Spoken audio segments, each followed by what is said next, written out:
over giving me thanks. He is so cute, isn't he? So as I was saying last night, it's not that I was running away or rejecting these great invitations. It's that people don't believe this about me, but I'm actually a hardcore introvert, and I spend the vast majority of my time locked in my bedroom with my dogs and my guns. It's hard to get me out of the house, but here I am, and I'm so grateful. And last night, this was such a transformative experience for me. I want to thank Sadie and Miranda and the entire Bedpost crew. I want to thank you all for being here. I want to tell you that I know you're all grown-ups, but I'm going to tell you that super trigger warning. There's a lot of heavy stuff in this piece. Spoiler alert, I'm getting a lot better thanks to ongoing work I do with the trauma specialist, trauma therapist. But the Supreme Court stuff caused me to have extreme flashbacks, and I know I'm not alone in that. October is Domestic Violence Awareness Month. If you're suffering, please get help. Email me. I host a dinner for survivors every month. I have a show coming up at Hyde Park Theater for women and by women. It's called Oh Fuck No, and you can find that on Facebook. Please vote. Please vote.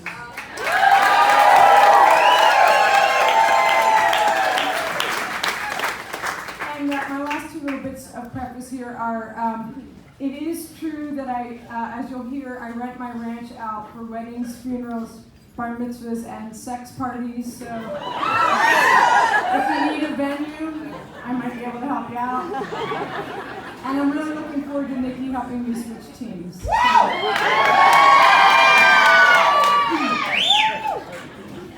is called How Do I Look?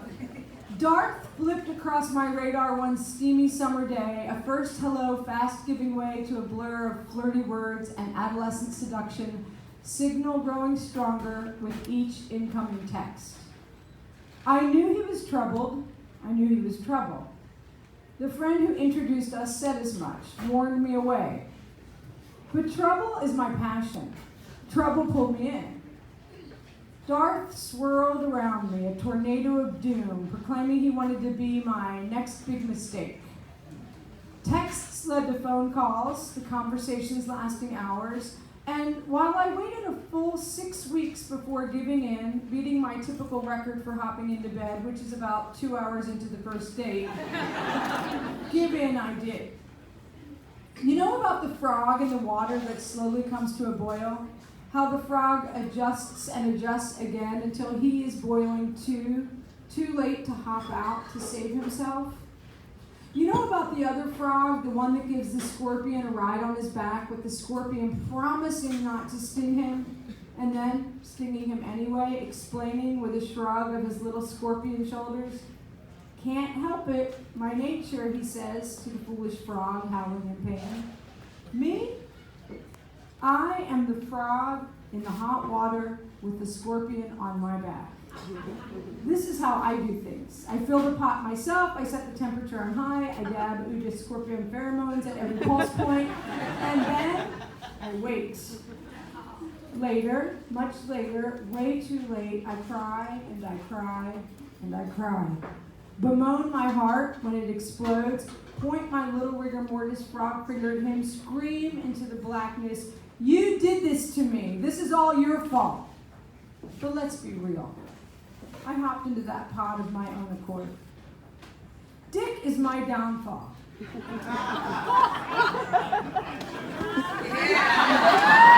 Talk to me after the show.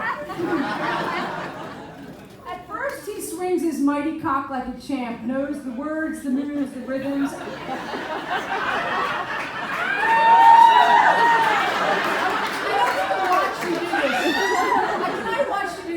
There. Okay, ready?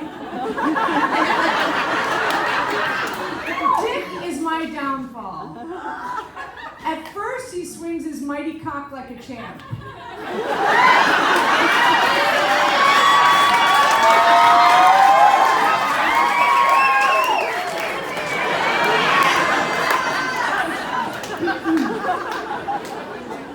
I am, he says, nuzzling my ear, his silver fox, his pretty lady, someone he doesn't deserve, is terrified of ever losing. How my ears love his tongue, the way it licks, the words it speaks. Then comes sting number one. If you've read Caitlin Moran's book, How to Be a Woman, you know she makes a great argument for granny panties and big bushes. Darth never read that book, though. While I was studying feminist power, he was apparently gorging porn, letting this shape his definition of desirable. And so the commentary begins. He doesn't mean any offense or anything, he assures me, and he swears he isn't a pedophile with a fetish for the little girl look. Honestly, he says, he just needs better clit access for that magic tongue of his. And really, the last time he saw something like that was sneaking peeks at his mother's copy of The Joy of Sex as a kid. Can you shave that thing, he asks, or I could get you a gift certificate to the Pretty Kitty.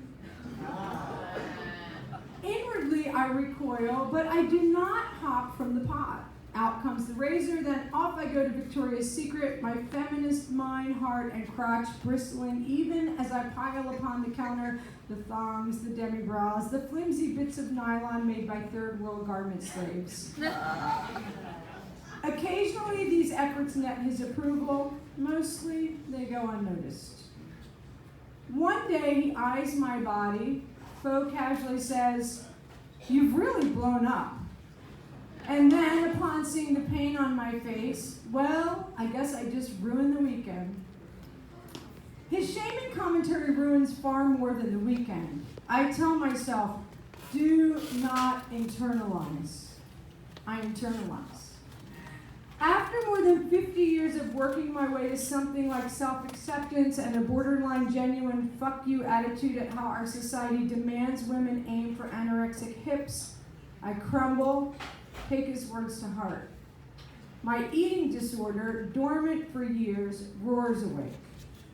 My appetite disappears. Some days I eat just a single apple, others a mere pint of ice cream, nothing more.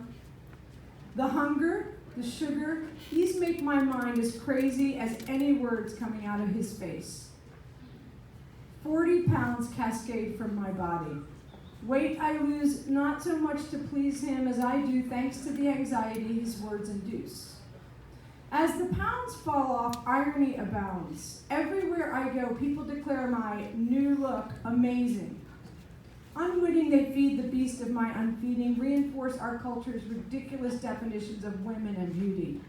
I'm sick, I want to scream at these compliments, to point out that buried close to the surface of their words is the implication I didn't look so good before. And yet, I can't not acknowledge the sick me loves their praise at least as much as I resent it, loves meeting the very same standards I decry. Does my new tiny body please Darth? No. It merely pushes him to offer new complaints. You're too bony. You're too saggy. And when I think of sex, I don't think of you. I need someone I can't keep my hands off of. One time, he gets it down to 4 words. You're a boner killer. Times I cry out against this cruelty, he admonishes me. You take everything too personally. I'm just fucking with you. My other girlfriends didn't mind these kinds of jokes. You need to grow thicker skin. I continue to put up with his abuse, which I refuse to call abuse for 3 reasons. The first, pathetic but true. He has convinced me I am unlovable, unsexy, not right, not worthy, and so it is my job to stick around and prove him wrong. The second, this. Despite all of his shit, this man holds me like no man has ever held me before. When his mouth is shut and his arms are around me, I convince myself the pain is worth it. There is nothing I long for more than to be held. And the third, I pity him. I know his darkest secrets, his childhood abuse. I swear I see a light in him, small and distant, yes, but still. It is a light I am determined he see too, even as his darkness just keeps swallowing us both. I tell myself if I can make him see it, if I love him hard enough, he will redeem himself, and at long last, bliss will be ours. He still drinks his whiskey, smokes his pot, gobbles his pills. Eventually, I discover his other habits, kept hidden until his daughter calls to tell me. There is the cocaine he snorts, the meth he smokes. The ruse of early seduction that I, long sober, might help him live cleaner is just that, a ruse. His addiction isn't going anywhere. But then, neither is mine. I might not drink anymore, but I am so determined to be held to make him love me. What I do in futile pursuit of these goals is destroying me. I cannot stop. I reach out of the pot, I turn the flame higher. One Halloween, when he is at work, I am busy working too. Recently, he has confessed he wants things spicier in bed, that I am too vanilla for his tastes. This nearly a year after I asked him directly to speak his desires, a request he has put off responding to until now. Finally, an answer, albeit one delivered by putting me down again. Naively then, I suggest some light BDSM with him in charge, not realizing in the moment that to offer to submit is itself a form of dominance. He, exasperated, explains in a tone demonstrating he finds me pathetic, that it is going to take a lot out of him to educate me. The grabby thongs and ridiculous bras still annoy me, but this October day, designated for dress up and pretend, might serve me. Maybe, I think, if I can get into a trick-or-treat state of mind, I can pull off this porn queen thing right for once. I put on black lace, blue wig, red lipstick. I wait for him to arrive. I feel more like a clown than a sex pot. I will myself to try harder, arrange myself in bed and wait, hoping my pose seductive. He comes home, grunts, does not rejoice at my efforts.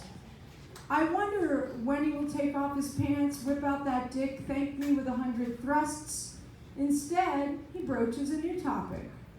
His friend in San Antonio has a sex club. Maybe we can go sometime. By now, Stockholm Syndrome, though unacknowledged, runs deep. And so, while I tell him on the one hand, sex clubs are definitely not my thing, I let the conversation continue. But really, what I am thinking, lying there in my stupid lingerie and sticky makeup and suffocating wig, is that I have spent all day making him the equivalent of homemade enchiladas, and his response is to invite me to Taco Bell. Yeah.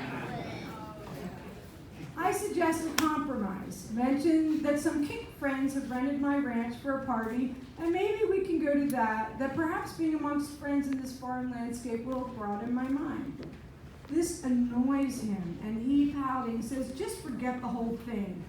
But I could never handle it anyway. The way he's sure the ladies would all come onto him, and I would just get jealous and ruin his night.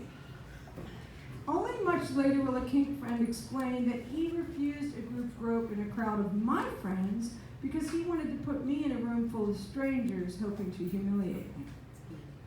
Humiliation, I know now but did not know then, is Darth's greatest aphrodisiac. Again and again he puts me down. You're kissing wrong, you're fucking wrong, don't smile during sex, it creeps me out.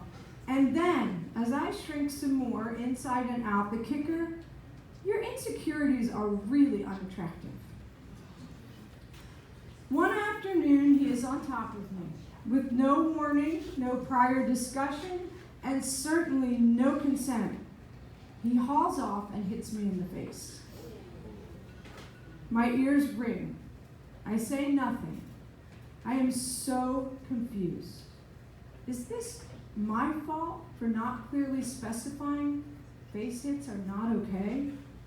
Is my non-reaction why another day he does it again, relishing my wide-eyed horror, demanding to know if I am his dirty whore, as I, terrified, jaw-smarting, semi-nod, not sure if this is some porn fantasy he's created or a meth-fueled reality in his warped mind.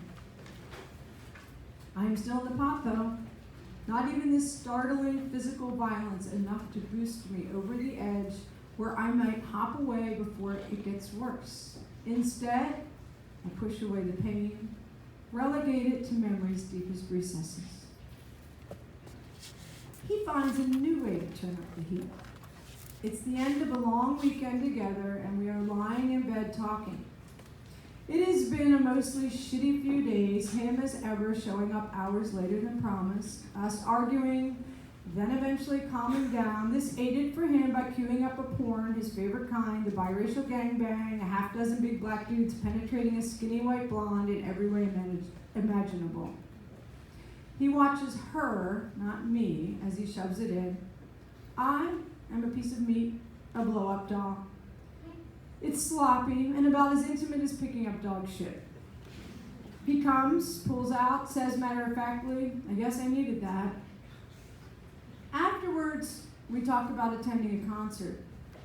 He jokes that people will wonder why he brought his mother. Granted, he is 6 years younger than me, but with a gray beard and plenty of wrinkles of his own. His soft belly is crisscrossed with stretch marks, droops over his skinny jeans. His feet are gnarled, courtesy of the diabetes he neglects.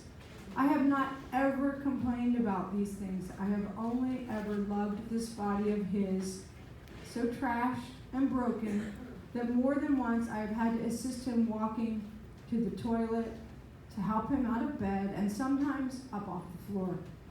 And yet, in his eyes, he is a young stud.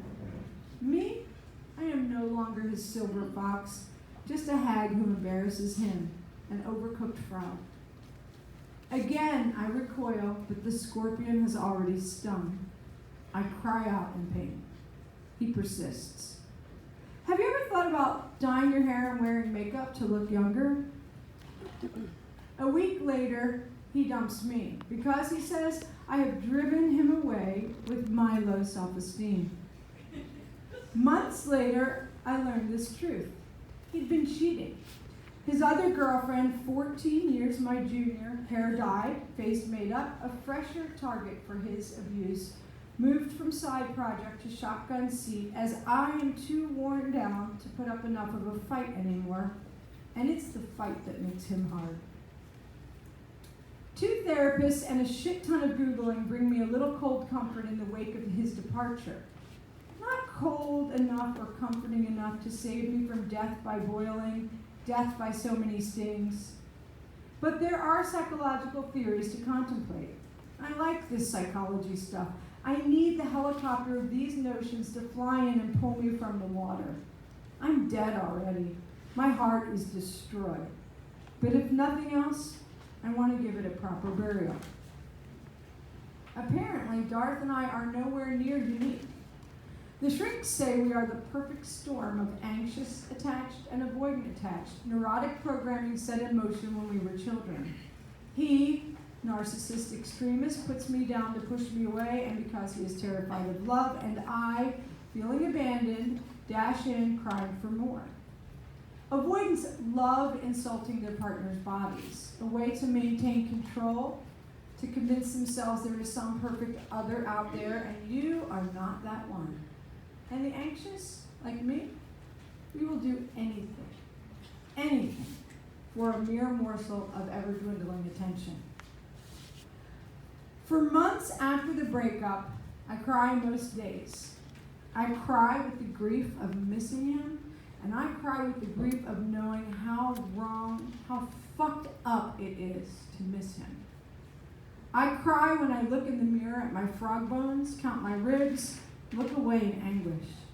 I dig out my granny panties, throw away the razor and the flimsy lingerie. I work to love my silver streaks again, the ones I used to appreciate without a second thought.